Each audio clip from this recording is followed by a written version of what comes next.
ಇಂದಿನಿಂದ 3 ದಿನ ಕರುನಾಡ ಕುಂಭಮೇಳ ನಡೆಯುತ್ತೆ. ಮೈಸೂರಿನ ಟಿ ನರಸೀಪುರದಲ್ಲಿ ದಕ್ಷಿಣದ ಕುಂಭ ಇವತ್ತಿನಿಂದ ಪ್ರಾರಂಭ ಆಗುತ್ತೆ. ದಕ್ಷಿಣದ ಪ್ರಯಾಗ್ರಾಜ್ ಅಂತ ಅನಿಸಿಕೊಂಡಿರುವ ಟಿ ನರಸೀಪುರ ಇವತ್ತು ಬೆಳಗ್ಗೆ 11 ಗಂಟೆಗೆ ಕುಂಭಮೇಳಕ್ಕೆ ಚಾಲನೆ ಸಿಗುತ್ತೆ. ಅಗಸ್ತೇಶ್ವರನಿಗೆ ವಿಶೇಷ ಪೂಜೆ ಸಲ್ಲಿಸುವ ಮೂಲಕ ಚಾಲನೆ ನೀಡಲಾಗುತ್ತೆ. ಜಿಲ್ಲಾಡಳಿತದಿಂದ ಟಿ ನರಸೀಪುರದಲ್ಲಿ ಸಕಲ ರೀತಿಯ ಸಿದ್ಧತೆಗಳು ಕೂಡ ಆಗಿದೆ. ತಿರುಮಕುಡಲು ಎಂಬಲ್ಲಿ 3 ನದಿಗಳ ಸಂಗಮವಾಗಿದೆ. ಕಾವೇರಿ, ಕಪಿಲಾ, ಸ್ಫಟಿಕ ನದಿಗಳ ಸಂಗಮ ಜಾಗದಲ್ಲಿ ಅನೇಕ ಜನ ಬಂದು ಪುಣ್ಯ ಸ್ನಾನ ಮಾಡಲಿದ್ದಾರೆ. ಹಾಗಾಗಿ 3 ದಿನಗಳ ಕಾಲ ಈ ಕುಂಭಮೇಳ ನಡೆಯುತ್ತೆ. ಅತ್ಯಂತ ದೊಡ್ಡ ಧಾರ್ಮಿಕ ಉತ್ಸವಕ್ಕೆ ದೇಶ ಸಾಕ್ಷಿಯಾಗಿದ್ರೆ, ಪ್ರಯಾಗ್ರಾಜ್ ಸಾಕ್ಷಿಯಾಗಿದ್ರೆ, ಅಂಥದ್ದೇ ಒಂದು ಮಹಾ ಕುಂಭಮೇಳಕ್ಕೆ ಕರುನಾಡು ಕೂಡ ಸಾಕ್ಷಿಯಾಗ್ತಾ ಇದೆ. ಅದು ಟಿ ನರಸೀಪುರದಲ್ಲಿ 3 ನದಿಗಳ ಸಂಗಮ. ಅಲ್ಲಿ ಮಿಂದೇಳುವ ಮೂಲಕ ಪುಣ್ಯ ಪ್ರಾಪ್ತಿಯಾಗುತ್ತೆ ಅನ್ನೋದು ಜನರ ನಂಬಿಕೆ. ಹಾಗಾಗಿ ಇವತ್ತಿನಿಂದ ಅಗಸ್ತೇಶ್ವರನಿಗೆ ವಿಶೇಷ ಪೂಜೆ ಸಲ್ಲಿಕೆ ಮಾಡುವ ಮೂಲಕ ಮಹಾ ಕುಂಭಮೇಳ ಅಂದ್ರೆ ಕುಂಭಮೇಳಕ್ಕೆ ಚಾಲನೆ ಸಿಗುತ್ತೆ. ದಕ್ಷಿಣ ಭಾರತದ ಐತಿಹಾಸಿಕ ಕುಂಭಮೇಳ ಚಾಲನೆಗೆ ಇಲ್ಲೇನೋ ಕ್ಷಣಗಳ ಆರಂಭ ಆಗಿದೆ. ಇವತ್ತಿನಿಂದ 3 ದಿನಗಳ ಕಾಲ ಟಿ ನರಸೀಪುರದ ಸಂಗಮ ಕ್ಷೇತ್ರದಲ್ಲಿ ಕಾವೇರಿ, ಕಪಿಲಾ, ಸ್ಫಟಿಕ ಸರೋವರ ಸಂಗಮವಾಗುವಂತಹ ಐಕ್ಯ ಸ್ಥಳದಲ್ಲಿ ಇವತ್ತಿನಿಂದ 3 ದಿನಗಳ ಕಾಲ ಕುಂಭಮೇಳ ನಡೀತಾ ಇದೆ. ಈ ಕುಂಭಮೇಳದ ವಿಶೇಷತೆ ಏನು, ಇದೆಲ್ಲದರ ಬಗ್ಗೆ ಮಾತಾಡೋದಕ್ಕೆ ಜೊತೆಗೆ ಅಗಸ್ತೇಶ್ವರ ದೇವಾಲಯದ ಪ್ರಧಾನ ಅರ್ಚಕರ ಜೊತೆಗೆ ನಾವು ಮಾತಾಡಿಸ್ತಾ ಹೋಗ್ತೀನಿ. ಗುರುಗಳು, ಇವತ್ತಿನಿಂದ ಏನೇನು ಪೂಜೆಗಳು ಆರಂಭ ಆಗ್ತಾ ಇದೆ? ಇವತ್ತು ಬೆಳಗ್ಗೆ ಮೊದಲಿಗೆ ಪುಣ್ಯಾಹ, ತದನಂತರ ಗಣಪತಿ ಪೂಜೆ, ಗಣಪತಿ ಅಭಿಷೇಕ, ತದನಂತರ ಈ ಕುಂಭಮೇಳ ಕಾರ್ಯಕ್ರಮ ಯಶಸ್ವಿಯಾಗಿ ನೆರವೇರಲಿ ಅಂತೇಳಿ ಗಣಪತಿ ಹೋಮ ಮಾಡ್ತೀವಿ. ಗಣಪತಿ ಹೋಮ ಮಾಡಿ ಎಲ್ರಿಗೂ ಒಳಿತಾಗಲಿ ಅಂತ ಈ ಕಾರ್ಯವನ್ನು ಪ್ರಾರಂಭ ಮಾಡ್ತೀವಿ. ಭಾಳ ಪ್ರಮುಖವಾಗಿ ಪ್ರಯಾಗ್ರಾಜ್ಗೆ ಎಲ್ಲರಿಗೂ ಕೂಡ ಹೋಗೋದಕ್ಕಾಗೋದಿಲ್ಲ. ಸೊ 3 ವರ್ಷಗಳಿಗೊಮ್ಮೆ ನಡೆಯುವಂತಹ ಕುಂಭಮೇಳ, ಇಲ್ಲಿ ಈ ಸ್ಥಳದಲ್ಲಿ ನಡೆಯುವಂಥ ಕುಂಭಮೇಳದ ವಿಶೇಷತೆಗಳು? ಉತ್ತರ ಭಾರತದಲ್ಲಿ ಮಾತ್ರ ಸೀಮಿತವಾಗಿತ್ತು ಕುಂಭಮೇಳ ಅಂಥೇಳಿ. ಉತ್ತರ ಭಾರತದಲ್ಲಿ ಪ್ರಯಾಗ್ರಾಜಲ್ಲಿ ಮೇಲೆ ಸೇರುವಂತಹ 3 ನದಿಗಳು ಕೂಡ ಗಂಗಾ, ಯಮುನಾ, ಸರಸ್ವತಿ. ದಕ್ಷಿಣ ಭಾರತದಲ್ಲಿ ಕಾವೇರಿ, ಕಪಿಲಾ, ಸ್ಫಟಿಕ ಸರೋವರ ಅಂತೇಳಿ 3 ನದಿಗಳು ಸಮ್ಮಿಲನವಾಗುತ್ತೆ. ಉತ್ತರದಲ್ಲಿ ಅದು ಕಾಶಿ, ದಕ್ಷಿಣದಲ್ಲಿ ಕಾಶಿ. ಆದ್ದರಿಂದ ಗಂಗೆ ಕೂಡ 1 ತಿಂಗಳ ಕಾಲ ಮಾಘ ಮಾಸದಲ್ಲಿ ಕಾವೇರಿಯಲ್ಲಿ ಬಂದು ನೆಲೆಸೋದ್ರಿಂದ ಇಲ್ಲಿ ಬಂದು ಕಾವೇರಿ ತ್ರಿವೇಣಿ ಸಂಗಮ ಸ್ನಾನ ಮಾಡೋದ್ರಿಂದ ಗಂಗೆ ಸ್ನಾನ ಮಾಡೋದು ಏನು ಫಲವಾಗುತ್ತೋ ಅದಕ್ಕಿಂತ ಹೆಚ್ಚಿನ ಫಲ ದೊರಕುತ್ತೆ ಅಂತೇಳಿ ಇಲ್ಲಿ ಪ್ರತೀತಿ. ಆದ್ದರಿಂದ ಆಸ್ತಿಕ್ ಮಹಾಶಯರು ಪ್ರಯಾಗ್ರಾಜ್ಗೆ ಹೋಗಿ ಆಗದೆ ಇದ್ದಂಥವ್ರು ಈ ಸ್ಥಳದಲ್ಲಿ ಬಂದು ಸ್ನಾನ ಮಾಡಿ ಅಗಸ್ತ್ಯೇಶ್ವರ ದರ್ಶನ ಮಾಡಿ ಪುನೀತರಾಗ್ತಾರೆ. ಎಷ್ಟು ಜನ ಬರುವಂಥ ನಿರೀಕ್ಷೆ ಇದೆ ಅಂತ? ಸುಮಾರು ಕಳೆದ ಬಾರಿ 2019 ಕುಂಭಮೇಳ ಜರುಗಬೇಕಾಗಿತ್ತು. ಕರೋನಾ ರೋಗ ದೇಶಾದ್ಯಂತ ವ್ಯಾಪಿಸಿರೋದ್ರಿಂದ ಈ ಬಾರಿ ಲಕ್ಷಾಂತರ ಜನ ಸೇರುವಂಥ ಸಾಧ್ಯತೆಗಳ ನಿರೀಕ್ಷೆ ಇಟ್ಕೊಂಡಿದ್ದೀವಿ. ಅಂದರೆ 3 ದಿನಗಳಲ್ಲಿ ಯಾವತ್ತು ಸ್ನಾನ ಮಾಡಿದ್ರೆ ಒಂದು ವಿಶೇಷತೆ ಅಂತ? ಇಲ್ಲಿ ಸ್ನಾನ ಮಾಡೋದಕ್ಕೆ 3 ದಿನ ಕುಂಭಮೇಳದಲ್ಲಿ ಮಾಘ ಶುದ್ಧ ಪೌರ್ಣಮಿ ಬುಧವಾರದ ದಿನ 9:30 10 ಕಾಲು 11:30 12 ಗಂಟೆ ತನಕ ಮುಹೂರ್ತ ಇಟ್ಟಿದ್ವಿ. ಆ ಎಲ್ಲ ಸಮಯದಲ್ಲಿ ಕೂಡ ಎಲ್ಲರೂ ಕೂಡ ಭಕ್ತಾದಿಗಳು ಬಂದು ಸ್ನಾನ ಮಾಡಿ ಪುನೀತರಾಗ. ಎಷ್ಟೋ ಜನ ಪ್ರಯಾಗ್ರಾಜ್ಗೆ ಹೋಗೋದಕ್ಕಾಗೋದಿಲ್ಲ, ಅಂಥವ್ರಿಗೆಲ್ಲ ಹೇಳೋಕ್ಕಿರ್ತಾವೆ ಇಲ್ಲಿ ಬಂದು ಪ್ರಯಾಗ್ರಾಜಕ್ಕೆ ಹೋಗಕ್ಕೆ ಆಗದೆ ಇದ್ದವರು ಈ ಸ್ಥಳದಲ್ಲಿ ಅಂದರೆ ಈ ತಿರುಮಕುಡ, ನರಸೀಪುರ, ತ್ರಿವೇಣಿ ಸಂಗಮ ಸ್ನಾನ ಮಾಡಿದ್ರೆ ಅದಕ್ಕಿಂತ ತುಂಬ ಅತ್ಯಂತ ಪ್ರಶಸ್ತವಾಗಿದೆ ಅಂತ ಹೇಳ್ಬೋದು. ಇದಿಷ್ಟು ದೇವಾಲಯದ ಪ್ರಧಾನ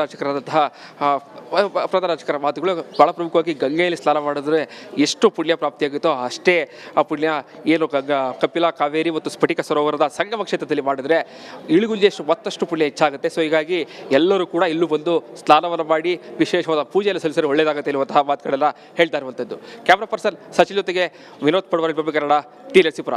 ನೋಡಿ, ಇದು ಪ್ರಧಾನ ಅರ್ಚಕರು ಹೇಳೋ ಪ್ರಕಾರ 2019ರಲ್ಲಿ ಆಗಬೇಕಾಗಿತ್ತು ಈ ಕುಂಭಮೇಳ. ಬಟ್ ಕೋವಿಡ್ ಕಾರಣದಿಂದ ಆಗಿರಲಿಲ್ಲ. ಹಾಗಾಗಿ ಅನೇಕ ಭಕ್ತಾದಿಗಳಿಗೆ ನಿರಾಸೆಯಾಗಿತ್ತು ಅಂತ. ಈ ಬಾರಿ ಲಕ್ಷ ಸಂಖ್ಯೆಯಲ್ಲಿ ಜನ ಬಂದು ಕುಂಭಮೇಳದಲ್ಲಿ ಭಾಗಿಯಾಗೋ ನಿರೀಕ್ಷೆ ಇದೆ. ಇವತ್ತಿನಿಂದ 3 ದಿನ, ಪ್ರಮುಖವಾಗಿ ಬುಧವಾರ ಬಹಳ ವಿಶೇಷ ದಿನ ಅನ್ನುವಂತಹ ವಿಚಾರವನ್ನ ಅವರು ಪ್ರಸ್ತಾಪ ಮಾಡ್ತಾ ಇದ್ರು. ಈಗ ಇದೇ ಕುಂಭಮೇಳಕ್ಕೆ ಯಾವ ರೀತಿಯ ಸಿದ್ಧತೆಗಳು ಆಗಿದೆ ಅನ್ನೋದ್ರ ಬಗ್ಗೆ ನಮ್ಮ ಪ್ರತಿನಿಧಿ ವಿನೋದ್ ಒಂದು ಪ್ರತ್ಯಕ್ಷ ವರದಿ ಕೊಟ್ಟಿದ್ದಾರೆ. ನೋಡ್ಕೊಂಡು ಬರೋಣ. ಉತ್ತರ ಭಾರತದ ಪ್ರಯಾಗ್ರಾಜ್ನಲ್ಲಿ ನಡೀತಾ ಇರುವಂತಹ 144 ವರ್ಷಗಳಿಗೊಮ್ಮೆ ನಡೆಯುವಂತಹ ಐತಿಹಾಸಿಕ ಕುಂಭಮೇಳದಲ್ಲಿ ಈಗಾಗಲೇ ಕೋಟ್ಯಾಂತರ ಜನರು ಪುಣ್ಯ ಸ್ನಾನವನ್ನು ಮಾಡಿದ್ದಾರೆ. ಅದೇ ರೀತಿ ಕರ್ನಾಟಕದಲ್ಲೂ ಕೂಡ 3 ವರ್ಷಗಳಿಗೊಮ್ಮೆ ನಡೆಯುವಂತಹ ದಕ್ಷಿಣ ಭಾರತದ ಕುಂಭಮೇಳಕ್ಕೆ ಈಗಾಗಲೇ ಚಾಲನೆ ಸಿಕ್ಕಿದೆ. ಸಾಕಷ್ಟು ಜನರು ಕೂಡ ಬಂದು ಈಗಾಗಲೇ ಪುಣ್ಯ ಸ್ನಾನ ಭಾಗಿಯಾಗ್ತಾ ಇದ್ದಾರೆ. ದೃಶ್ಯ ಗಮನಿಸ್ತಾ ಇರ್ಬೋದು. ನಾನು ನಿಂತಿರುವಂತಹ ಸ್ಥಳ ಏನಿದೆ, ಇದು 3 ನದಿಗಳು ಬಂದು ಸಂಗಮವಾಗುವಂತಹ ಐತಿಹಾಸಿಕ ಸಂಗಮ ಕ್ಷೇತ್ರ ಇದು. ಈಗ ಇಲ್ಲಿ ಈ ಕಡೆಯಲ್ಲಿ ಬರ್ತಾ ಇರುವಂಥದ್ದು ಕಾವೇರಿ ನದಿ, ಮತ್ತೊಂದು ಭಾಗದಲ್ಲಿ ಕಪಿಲ ನದಿ ಬರುತ್ತೆ, ಕಪಿಲಾ ನದಿ ಬರುತ್ತೆ. ಈ 2 ನದಿಗಳು ಕೂಡ ಈ ಕ್ಷೇತ್ರದಲ್ಲಿ ಬಂದು, ಅಂದರೆ ನಾವಿರುವಂತಹ ಸ್ಥಳ ಏನಿದೆ ಇದು ನಡುಹೊಳೆ ಬಸಪ್ಪ ಅಂತೇಳಿ ಆ ಒಂದು ಬಸವನ ವಿಗ್ರಹ ಏನಿದೆ ಈ ಸ್ಥಳದಲ್ಲಿ ಸ್ಫಟಿಕ ಸರೋವರ ಕೂಡ ಗುಪ್ತಗಾಮಿನಿಯಾಗಿರುತ್ತೆ. ಸೊ ಹೀಗಾಗಿ 3 ಸ್ಥಳಗಳು ಸೇರುವಂತಹ ಐತಿಹಾಸಿಕ ಸಂಗಮ ಕ್ಷೇತ್ರ ನರಸೀಪುರದಲ್ಲಿದೆ. ಸೊ ಹೀಗಾಗಿ ಇಲ್ಲೂ ಕೂಡ ಸಾಕಷ್ಟು ಜನರು ಕೂಡ ಈಗಾಗಲೇ ಕುಂಭಸ್ಥಾನವನ್ನು ಮಾಡ್ತಾ ಇದ್ದಾರೆ. ಒಂದು ಕಡೆ ಗುಲ್ಜಾರ್ ನರಸಿಂಹ ದೇವಸ್ಥಾನ, ಮತ್ತೊಂದು ಕಡೆ ಅಗಸ್ತೇಶ್ವರ ದೇವಸ್ಥಾನ, ಮತ್ತೊಂದು ಕಡೆ ಭಿಕ್ಷೇಶ್ವರ ದೇವಸ್ಥಾನ, 3 ದೇವಾಲಯಗಳು ಇರುವಂತಹ ಈ ಒಂದು ಐತಿಹಾಸಿಕ ಸಂಗಮ ಕ್ಷೇತ್ರದಲ್ಲಿದೆ. ಇಲ್ಲಿ ಕೂಡ ಸಾಕಷ್ಟು ಜನರು ಕೂಡ ಈಗಾಗಲೇ 3 ದಿನಗಳ ಕಾಲ ವಿಶೇಷ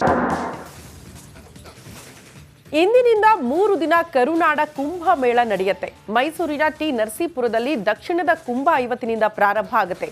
ದಕ್ಷಿಣದ ಪ್ರಯಾಗ್ರಾಜ್ ಅಂತ ಅನಿಸಿಕೊಂಡಿರುವ ಟಿ ನರಸೀಪುರ ಇವತ್ತು ಬೆಳಗ್ಗೆ 11 ಗಂಟೆಗೆ ಕುಂಭ ಮೇಳಕ್ಕೆ ಚಾಲನೆ ಸಿಗುತ್ತೆ. ಅಗಸ್ತೇಶ್ವರನಿಗೆ ವಿಶೇಷ ಪೂಜೆ ಸಲ್ಲಿಸುವ ಮೂಲಕ ಚಾಲನೆ ನೀಡಲಾಗುತ್ತೆ. ಜಿಲ್ಲಾಡಳಿತದಿಂದ ಟಿ ನರಸೀಪುರದಲ್ಲಿ ಸಕಲ ರೀತಿಯ ಸಿದ್ಧತೆಗಳು ಕೂಡ ಆಗಿದೆ. ತಿರುಮಕುಡಲು ಎಂಬಲ್ಲಿ 3 ನದಿಗಳ ಸಂಗಮವಾಗಿದೆ. ಕಾವೇರಿ, ಕಪಿಲಾ, ಸ್ಫಟಿಕ ನದಿಗಳ ಸಂಗಮ ಜಾಗದಲ್ಲಿ ಅನೇಕ ಜನ ಬಂದು ಪುಣ್ಯ ಸ್ನಾನ ಮಾಡಲಿದ್ದಾರೆ. ಹಾಗಾಗಿ 3 ದಿನಗಳ ಕಾಲ ಈ ಕುಂಭ ಮೇಳ ನಡೆಯುತ್ತೆ. ಅತ್ಯಂತ ದೊಡ್ಡ ಧಾರ್ಮಿಕ ಉತ್ಸವಕ್ಕೆ ದೇಶ ಸಾಕ್ಷಿಯಾಗಿದ್ರೆ, ಪ್ರಯಾಗ್ರಾಜ್ ಸಾಕ್ಷಿಯಾಗಿದ್ರೆ, ಅಂಥದ್ದೇ ಒಂದು ಮಹಾ ಕುಂಭ ಮೇಳಕ್ಕೆ ಕರುನಾಡು ಕೂಡ ಸಾಕ್ಷಿಯಾಗ್ತಾ ಇದೆ. ಅದು ಟಿ ನರಸೀಪುರದಲ್ಲಿ 3 ನದಿಗಳ ಸಂಗಮ. ಅಲ್ಲಿ ಮಿಂದೇಳುವ ಮೂಲಕ ಪುಣ್ಯ ಪ್ರಾಪ್ತಿಯಾಗುತ್ತೆ ಅನ್ನೋದು ಜನರ ನಂಬಿಕೆ. ಹಾಗಾಗಿ ಇವತ್ತಿನಿಂದ ಅಗಸ್ತೇಶ್ವರನಿಗೆ ವಿಶೇಷ ಪೂಜೆ ಸಲ್ಲಿಕೆ ಮಾಡುವ ಮೂಲಕ ಮಹಾ ಕುಂಭಮೇಳ ಅಂದ್ರೆ ಕುಂಭಮೇಳಕ್ಕೆ ಚಾಲನೆ ಸಿಗುತ್ತೆ.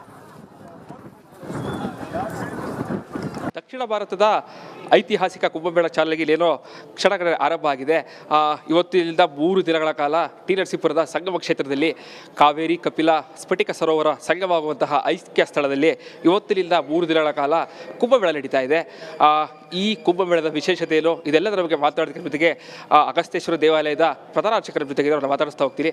ಗುರುಗಳ, ಇವತ್ತಿನಿಂದ ಏನೇನು ಪೂಜೆಗಳು ಆರಂಭ ಆಗ್ತಾ ಇದೆ? ಇವತ್ತು ಬೆಳಗ್ಗೆ ಮೊದಲಿಗೆ ಪುಣ್ಯಾಹ, ತದನಂತರ ಗಣಪತಿ ಪೂಜೆ, ಗಣಪತಿ ಅಭಿಷೇಕ, ತದನಂತರ ಈ ಕುಂಭಮೇಳ ಕಾರ್ಯಕ್ರಮ ಯಶಸ್ವಿಯಾಗಿ ನೆರವೇರಲಿ ಅಂತೇಳಿ ಗಣಪತಿ ಹೋಮ ಮಾಡ್ತೀವಿ. ಗಣಪತಿ ಹೋಮ ಮಾಡಿ ಎಲ್ರಿಗೂ ಒಳಿತಾಗಲಿ ಅಂತ ಈ ಕಾರ್ಯವನ್ನು ಪ್ರಾರಂಭ ಮಾಡ್ತೀವಿ. ಭಾಳ ಪ್ರಮುಖವಾಗಿ ಪ್ರಯಾಗ್ರಾಜ್ಗೆ ಎಲ್ಲರಿಗೂ ಕೂಡ ಹೋಗೋದಕ್ಕಾಗೋದಿಲ್ಲ. ಸೊ 3 ವರ್ಷಗಳಿಗೊಮ್ಮೆ ನಡೆಯುವಂತಹ ಕುಂಭಮೇಳ, ಇಲ್ಲಿ ಈ ಸ್ಥಳದಲ್ಲಿ ನಡೆಯುವಂಥ ಕುಂಭಮೇಳದ ವಿಶೇಷತೆಗಳು ಉತ್ತರ ಭಾರತದಲ್ಲಿ ಮಾತ್ರ ಸೀಮಿತವಾಗಿತ್ತು ಕುಂಭಮೇಳ ಅಂಥೇಳಿ. ಉತ್ತರ ಭಾರತದಲ್ಲಿ ಪ್ರಯಾಗ್ರಾಜಲ್ಲಿ ಮೇಲೆ ಸೇರುವಂತಹ 3 ನದಿಗಳು ಕೂಡ ಗಂಗಾ, ಯಮುನಾ, ಸರಸ್ವತಿ. ದಕ್ಷಿಣ ಭಾರತದಲ್ಲಿ ಕಾವೇರಿ, ಕಪಿಲಾ, ಸ್ಫಟಿಕ ಸರೋವರ ಅಂತೇಳಿ 3 ನದಿಗಳು ಸಮ್ಮಿಲನವಾಗುತ್ತೆ. ಉತ್ತರದಲ್ಲಿ ಅದು ಕಾಶಿ, ದಕ್ಷಿಣದಲ್ಲಿ ಕಾಶಿ. ಆದ್ದರಿಂದ ಗಂಗೆ ಕೂಡ 1 ತಿಂಗಳ ಕಾಲ ಮಾಘ ಮಾಸದಲ್ಲಿ ಕಾವೇರಿಯಲ್ಲಿ ಬಂದು ನೆಲೆಸೋದ್ರಿಂದ ಇಲ್ಲಿ ಬಂದು ಕಾವೇರಿ ತ್ರಿವೇಣಿ ಸಂಗಮ ಸ್ನಾನ ಮಾಡೋದ್ರಿಂದ ಗಂಗೆ ಸ್ನಾನ ಮಾಡೋದು ಏನು ಫಲವಾಗುತ್ತೋ ಅದಕ್ಕಿಂತ ಹೆಚ್ಚಿನ ಫಲ ದೊರಕುತ್ತೆ ಅಂತೇಳಿ ಇಲ್ಲಿ ಪ್ರತೀತಿ. ಆದ್ದರಿಂದ ಆಸ್ತಿಕ್ ಮಹಾಶಯರು ಪ್ರಯಾಗ್ರಾಜ್ಗೆ ಹೋಗಿ ಆಗದೆ ಇದ್ದಂಥವ್ರು ಈ ಸ್ಥಳದಲ್ಲಿ ಬಂದು ಸ್ನಾನ ಮಾಡಿ ಅಗಸ್ತ್ಯೇಶ್ವರ ದರ್ಶನ ಮಾಡಿ ಪುನೀತರಾಗ್ತಾರೆ.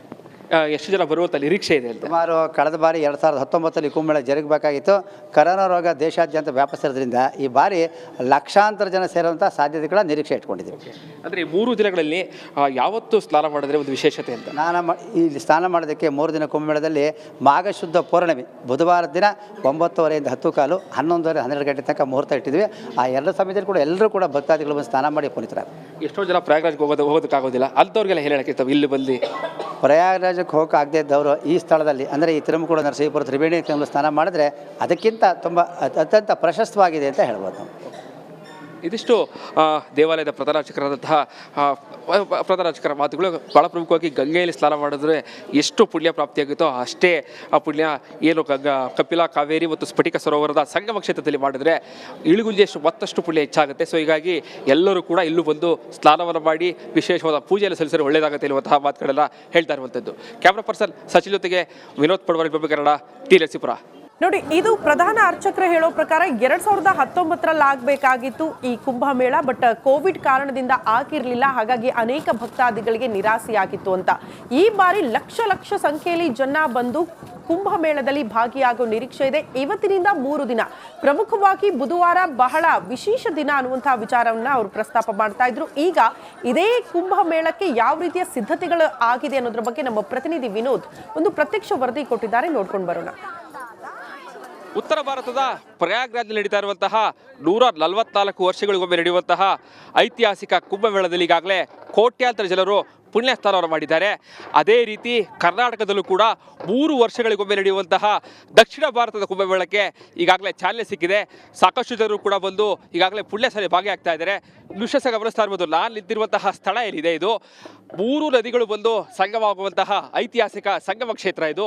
ಈಗ ಇಲ್ಲಿ ಈ ಕಡೆಯಲ್ಲಿ ಬರ್ತಾ ಇರುವಂಥದ್ದು ಕಾವೇರಿ ನದಿ, ಮತ್ತೊಂದು ಭಾಗದಲ್ಲಿ ಕಪಿಲ ನದಿ ಬರುತ್ತೆ, ಕಪಿಲಾ ನದಿ ಬರುತ್ತೆ. ಈ ಎರಡೂ ನದಿಗಳು ಕೂಡ ಈ ಕ್ಷೇತ್ರದಲ್ಲಿ ಬಂದು, ಅಂದರೆ ನಾವಿರುವಂತಹ ಸ್ಥಳ ಏನಿದೆ ಇದು ನಡುಹೊಳೆ ಬಸಪ್ಪ ಅಂತೇಳಿ ಆ ಒಂದು ಬಸವನ ವಿಗ್ರಹ ಏನಿದೆ ಈ ಸ್ಥಳದಲ್ಲಿ ಸ್ಫಟಿಕ ಸರೋವರ ಕೂಡ ಗುಪ್ತಗಾಮಿಲಿಯಾಗಿರುತ್ತೆ. ಸೊ ಹೀಗಾಗಿ 3 ಸ್ಥಳಗಳು ಸೇರುವಂತಹ ಐತಿಹಾಸಿಕ ಸಂಗಮ ಕ್ಷೇತ್ರ ನರಸೀಪುರದಲ್ಲಿದೆ. ಸೊ ಹೀಗಾಗಿ ಇಲ್ಲೂ ಕೂಡ ಸಾಕಷ್ಟು ಜನರು ಕೂಡ ಈಗಾಗಲೇ ಕುಂಭ ಸ್ಥಳವನ್ನು ಮಾಡ್ತಾ ಇದ್ದಾರೆ. ಒಂದು ಕಡೆ ಗುಲ್ಜಾರ ನರಸಿಂಹ ದೇವಸ್ಥಾನ, ಮತ್ತೊಂದು ಕಡೆ ಅಗಸ್ತೇಶ್ವರ ದೇವಸ್ಥಾನ, ಮತ್ತೊಂದು ಕಡೆ ಭಿಕ್ಷೇಶ್ವರ ದೇವಸ್ಥಾನ, 3 ದೇವಾಲಯಗಳು ಇರುವಂತಹ ಈ ಒಂದು ಐತಿಹಾಸಿಕ ಸಂಗಮ ಕ್ಷೇತ್ರದಲ್ಲಿದೆ. ಇಲ್ಲಿ ಕೂಡ ಸಾಕಷ್ಟು ಜನರು ಕೂಡ ಈಗಾಗಲೇ 3 ದಿನಗಳ ಕಾಲ ವಿಶೇಷವಾದಂತಹ